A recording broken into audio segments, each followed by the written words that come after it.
وہ ایک گناہگار بنی اسرائیل کی اس کی کہانی موجود ہے کہ وہ آیا اور نیکوکار سے اس نے کوئی بات کی تو اس نے اس کو جھٹک دیا، اور وہ اتنا نیکوکار تھا جب وہ چلتا تھا تو بادل اس کے اوپر سایہ کرتا تھا، اللہ نے اس کو اتنا نوازا ہوا تھا، لیکن گناہگار کو دیکھ کر کے اس کے اندر نفرت کے جذبات پیدا ہوئے، اس نے کہا میرے سے بات نہ کر، پیچھے ہٹ جا۔ اللہ اکبر۔ تو وہ بیچارہ بڑا رویا کہ مالک میں اتنا گناہگار ہوں کہ تیرے پاک بندے مجھے اپنے پاس بٹھانے کے لیے بھی تیار نہیں۔ دل ٹوٹا، شکستگی پیدا ہوئی، کہا لیکن مالک تیری مرضی، اور واپس پلٹا۔ لیکن جب واپس پلٹا تو وہ بادل کا سایہ جو اس نیکوکار پہ تھا وہ سایہ اس گناہگار کے سر پہ آ گیا۔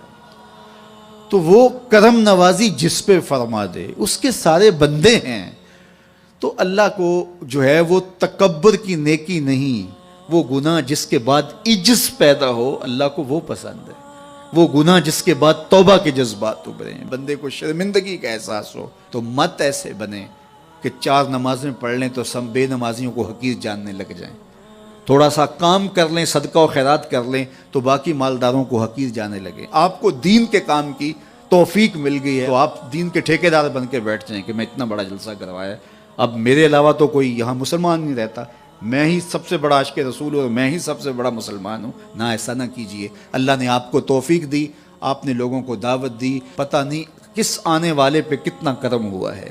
یہ تو ان کی رحمتیں ہیں، وہ جس پہ چاہے جیسے چاہیں برس جائیں۔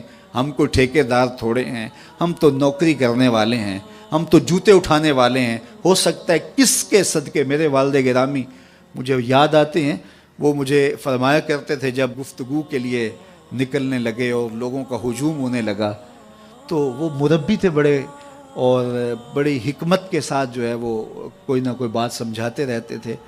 تو ایک دن فرمانے لگے کہ ایک خطیب تھا، بظاہر اچھا خطاب کرتا لیکن اندر سے کوئی اتنا اچھا نہیں تھا، تو جب وہ فوت ہو گیا تو وہ بخشا گیا تو اس نے اللہ سے کہا کہ میرے مالک میرا تو کوئی عمل ہی نہیں ہے کہ میری بخشش ہوگی اور میری مغفرت ہو گئی۔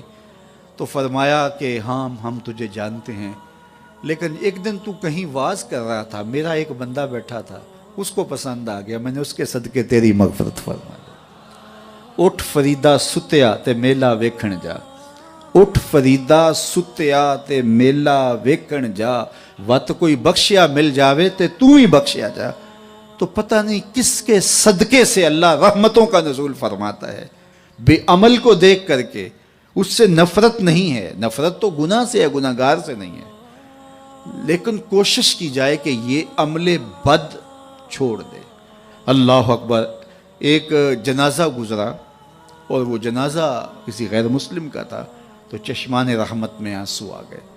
تو صحابہ نے پوچھا کہ حضور یہ یہودی ہے یا عیسائی ہے، کوئی اس کا جو مذہب تھا وہ بتایا۔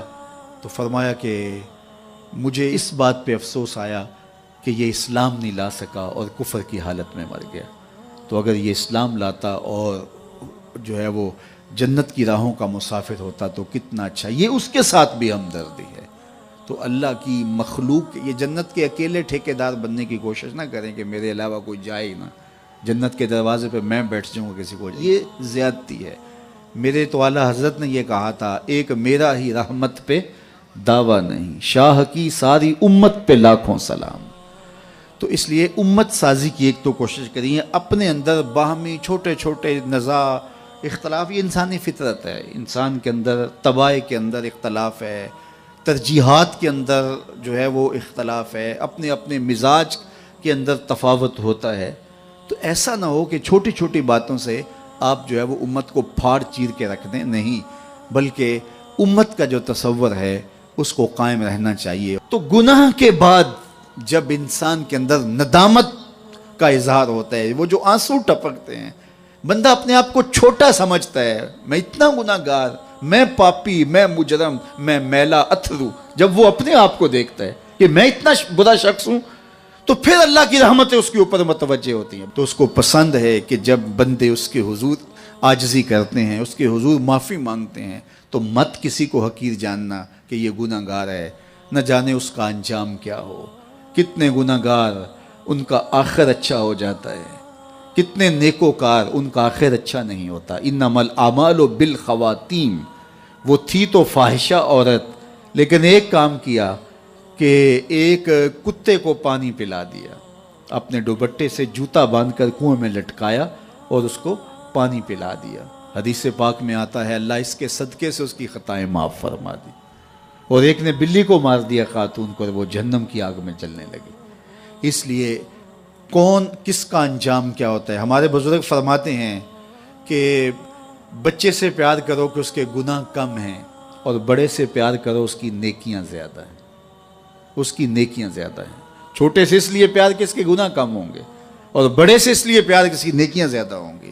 اور اسی طرح جو ہے وہ خیال کرو کہ ہو سکتا ہے اس کا انجام بخیر ہو جائے اور اس کا آخر کتنا خوبصورت ہو، تو مت کسی کو حقیر جانیے گا۔ ایک میرا ہی رحمت پہ دعویٰ نہیں، شاہ کی ساری امت پہ لاکھوں سلام۔ تو حضور کی امت سے پیار کرو، مخلوق خدا کو جوڑنے کی کوشش کرو۔ اور آقا کریم علیہ الصلوۃ والسلام نے یہ جو امت کا تصور دیا اور کہاں کہاں سے لا کے کہاں کے افراد کو ایک گروہ میں، ایک جماعت میں اور ایک امت کے اندر پرویا، ایک لڑی کے اندر پرویا، اس امت کو امت ہی رہنے دیا جائے۔ اللہ مجھے آپ کو اپنی پناہوں کا حصار عطا کرے۔